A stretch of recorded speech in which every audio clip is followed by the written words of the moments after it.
Қайырлы күн баршаңызға. Бүгін сіздермен өте дәмді және өте жылдам жасалатын печеньенің рецептісімен бөлісемін. Осы рецептпен міндетті түрде жасап көріңіздер. Және де каналға тіркелуді ұмытпаңыздар. Ең алдымен таза ыдысымызға бөлме температурасындағы жұмсақ сары майымызды саламыз және миксермен ағарғанша араластырамыз. Майымыздың температурасы өте қатты жұмсақ болса, печеньеміз шықпай қалады.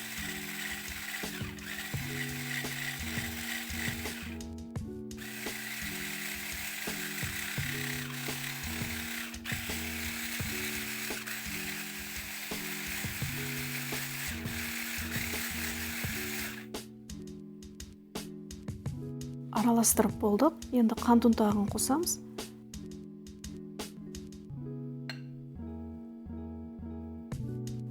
Сосын осылай қасықпен араластырып аламыз, шашырап кетпес үшін. Сосын барып миксермен араластырамыз.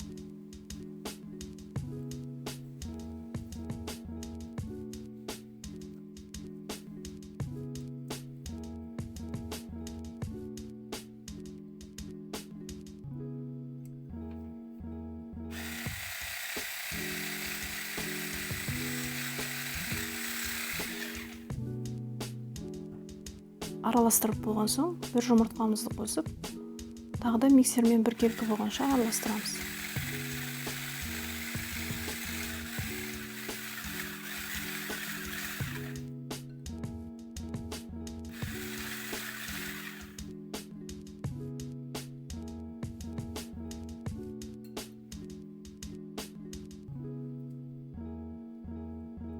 Жұмыртқамыз толықтай араласты. Енді қамыр қопсытқышымызды қосамыз.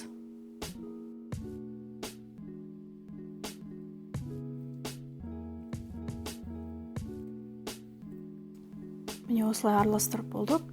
Енді ұнымызды қосып, біркелкі болғанша араластырамыз.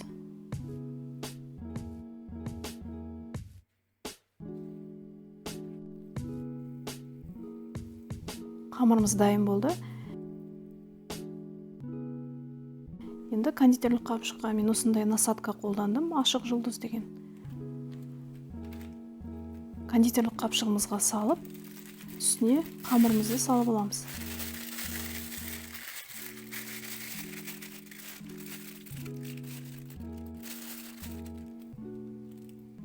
Қамырды бірден бәрін салмаңыздар, екіге бөліп салып қойсаңыздар болады.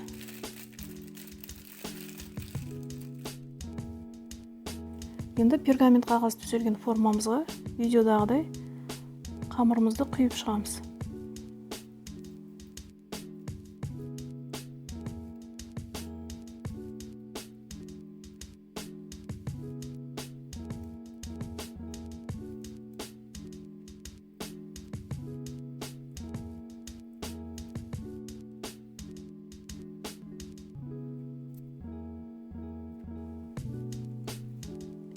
Осылай бәрін құйып алдық.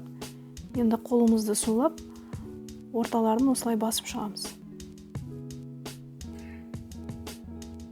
Ортасына кез келген джем, абрикос, малина, кез келген қолдансаңыздар болады. Мен малинаның вареньесін құйып шықтым.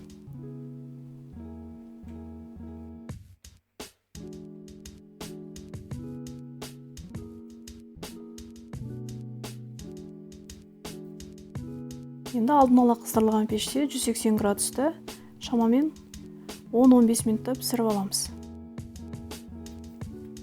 Екінші түріне осылай қарақаттың вареньесін құйып шықтым.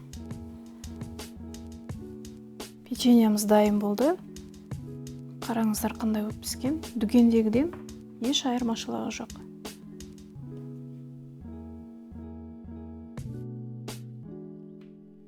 Осымен өте оңай жасалатын печеньеміз дайын.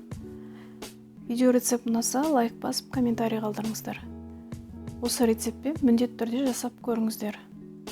Сіздермен болған Әсел, келесі видеода кездескенше.